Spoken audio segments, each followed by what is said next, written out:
بسم اللہ الرحمن الرحیم۔ میرے عزیزان محترم بھائیوں، آج کا جو میرا مضمون ہے وہ ہماری بچیوں کے متعلق ہے، ہماری خواتین کے متعلق ہے کہ ہم اپنی بچیوں کا مستقبل قیمتی کیسے بنائیں۔ اس وقت بہت ساری بچیاں امتحان دے کر فارغ ہو رہی ہیں۔ ان چھٹیوں میں کیا کرنا ہے، والدین اس پر خصوصی توجہ دیں، اپنی مصروفیات سے وقت نکال کر اپنی اولاد کا مستقبل سوچیں، خصوصی طور پر اپنی بیٹیوں کا مستقبل سوچیں۔ جو بچیاں بڑی ہیں وہ خود بھی اپنے مستقبل کا سوچیں کہ ایک امتحان تو یہ ہے جو دنیا کا ہم نے ابھی دیا یا دے رہی ہیں، اللہ کرے اس میں ساری اچھے نمبروں سے کامیاب ہو جائیں، اور ایک امتحان آخرت کا ہے اور وہ ہر وقت چل رہا ہے، ہر وقت وہ امتحان ہو رہا ہے۔ ہم ہر لمحہ امتحان میں زندگی گزار رہی ہیں، یعنی ہم دیکھیں کہیں ہماری زندگی گناہوں میں تو نہیں گزر رہی، کہیں فرائض واجبات سے غفلت تو نہیں ہو رہی، ایسا نہ ہو کہ مرنے کے بعد عذاب شروع ہو جائے۔ اس لیے اس کی فکر ضرور کریں کہ ہماری آخرت برباد نہ ہو جائے۔ ہماری سب سے بڑی ضرورت یہ ہے کہ ہمارا اللہ ہم سے راضی ہو جائے، ہمارا خالق، ہمارا مالک، ہمارا رازق وہ کہ ہم سے ناراض نہ ہو جائے۔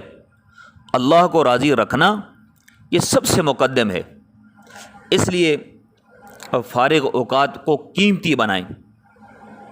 یہ طالبات، یہ بچیاں ابھی جو امتحان سے فارغ ہو رہی ہیں، اسی طرح ان کی ٹیچریں، معلمات جو سکولوں سے چھٹیاں ہونے کے بعد فارغ ہو جائیں گی، تو ان سے گزارش ہے، ان سے عرض ہے کہ اتنا علم تو ضرور سیکھ ہی لیں ان چھٹیوں کے اندر کہ حلال حرام سے تھوڑی واقفیت ہو جائے، پاکی ناپاکی سے تھوڑی واقفیت ہو جائے، جائز ناجائز سے تھوڑی واقفیت ہو جائے، کچھ نہ کچھ تو واقف ہو۔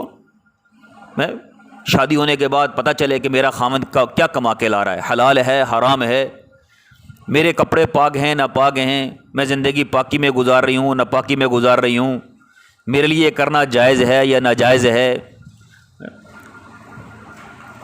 پاکی ناپاکی کے کتنے مسائل ہیں،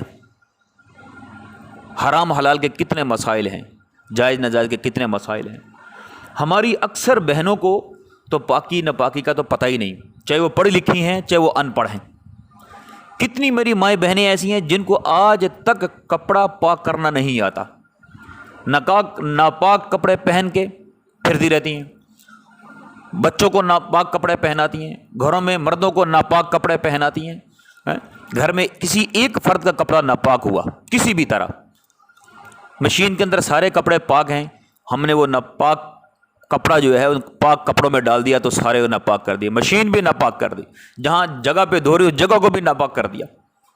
اب بتائیں جب کپڑے ہی ناپاک ہو گئے تو ہماری نمازیں کیسی ہوں گی، ہماری عبادات کیسی ہوں گی، ہماری دعائیں کیسی ہوں گی؟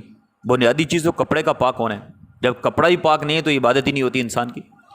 اور اس طرح میری بہت ساری پڑھی لکھی بہنیں، چھوٹا بچہ، پیدائشی بچہ، اس کے پیشاب کو ناپاک سمجھتی ہی نہیں ہے، یہ بھی ناپاک ہے، وہ کپڑوں کو وہ پیشاب لگا ہوتا ہے اسی طرح نماز ادا کرتی رہتی ہیں۔ وہ گھر میں خود ہی مفتی بن کے خود ہی مسئلہ گھڑ لیتی ہیں کہ کچھ بھی نہیں ہوتا، یہ تو معصوم بچہ ہے۔ بھائی اس کا بھی پیشاب ناپاک ہے۔ دو آدمیوں کو عذاب قبر ہو رہا تھا، ہمارے پیارے نبی حضرت محمد صلی اللہ علیہ وسلم وہاں سے گزر رہے تھے، آپ نے دیکھا تو وہاں کھجور کی ٹہنیاں وہاں لگا دیں، اللہ سے دعا مانگی، پھر ان کے گھر گئے، ایک گھر والی سے پوچھا کہ آپ کے خامند کیا کرتے تھے؟ ان کا نیک آدمی تھا، اچھا آدمی تھا۔ آپ نے فرمایا پھر عذاب کیوں ہو رہا تھا؟ اس نے کہا کہ بکریاں چراتا تھا، لیکن ایسے ہی ناپاک کپڑوں میں نماز پڑھ لیتا، پیشاب کے چھینٹوں سے نہیں بچتا تھا، بس کپڑے آئے ایسے ہی اور آگے وضو کیا انہیں کپڑوں کے ساتھ اور آ کے نماز ادا کر لی۔ تو اس ناپاکی کی وجہ سے، پیشاب کی وجہ سے اللہ اس کو قبر میں عذاب دے رہے ہیں۔ اور آج بھی ہمارے گھروں میں بڑے بڑے مسائل ہیں عورتوں کے، لڑائی جھگڑے ختم نہیں ہوتے، آدھے سر کا درد نہیں ختم ہوتا، وسوسے ختم نہیں ہوتے، لڑائیاں ختم نہیں ہوتی۔ یقین مانیں کہ آپ صرف پیشاب کے چھینٹوں سے بچ جائیں، صرف ناپاکی سے بچ جائیں۔ اس طرح عورت کے کتنے پاکی ناپاکی کے مسائل ہیں جن سے نہیں واقف، اور یہ مسائل ہم ڈاکٹر انجینئر بنتے ہوئے نہیں شرماتے، بڑی بڑی ڈگریاں لیتے نہیں شرماتے، اور اپنے مسائل جو ہمارے ذاتی مسائل ہیں زندگی کے، جو سکون کا ذریعہ ہیں، جو ایمان کا حصہ ہیں، ان کو پوچھتے ہوئے ہم شرماتی ہیں۔ تو اگر خدارا اگر اپنی بچیوں کو پورا علم نہیں سکھا سکتے، بھائیو کم از کم اتنا تو سکھا دیں، اتنا تو سکھا دیں بچی کو، یہ تو پتہ ہو کہ بھائی میں ناپاک ہوں، میرے کپڑے ناپاک ہیں، اتنا تو پتہ ہونا کہ یہ حرام ہے، یہ حلال ہے۔ کتنی بچیاں گھروں میں فارغ بیٹھی ہیں، ایف اے کر کے، بی اے کر کے، میٹرک کر کے، مڈل کر کے، ایسے گھروں میں وقت گزار رہی ہیں۔ ان کو کسی عالمہ کے پاس، کسی مستند عالمہ کے پاس، معلمہ کے پاس 2-4 گھنٹے کے لیے بھیج دیں، 1 گھنٹے کے لیے بھیج دیں، آدھے گھنٹے کے لیے بھیج دیں۔ اور خصوصی طور پہ وہ بچی جس کی شادی کو 4 مہینے باقی ہوں، 5 مہینے باقی ہوں، 6 مہینے باقی ہوں، اس کو 2-4 مہینے لگا کے یہ علم ضرور سکھائیں۔ اس نے آگے پورا معاشرہ سنبھالنا ہے، پوری نسل کو سنبھالنا ہے۔ یقین مانیں اس سے ماں باپ کی زندگی بھی سنور جائے گی، اور اس سے اس بچی کی زندگی بھی سنور جائے گی، اور اس کی آنے والی جو نسلیں ہیں اس کی بھی زندگی سنور جائے گی۔ یقین مانیں آج ہمارا جو معاشرہ ہے، موبائل نے ہماری زندگی کو تباہ کر دیا، اس معاشرے کو موبائل نے تباہ کر دیا، ہماری نسلوں کو برباد کر دیا۔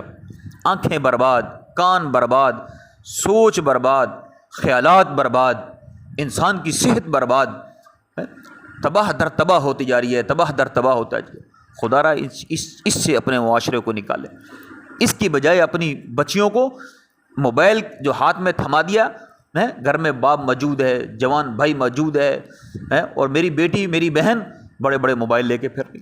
اس موبائل کی جگہ بیٹی کو قرآن کا علم دے دیں، کوئی کتاب کا علم دے دیں، کوئی پاکی ناپاکی کا علم دے دیں، کوئی حیا والا علم دے دیں، کوئی قرآن والا علم دے دیں، کوئی حدیث والا علم دے دیں۔ وہ کہتے ہیں نا، مرد پڑھا تو فرد پڑھا، عورت پڑھی تو نسل پڑھی۔ یقین مانیں جس دن عورت پڑھ جاتی ہے پوری نسل پڑھ جاتی ہے۔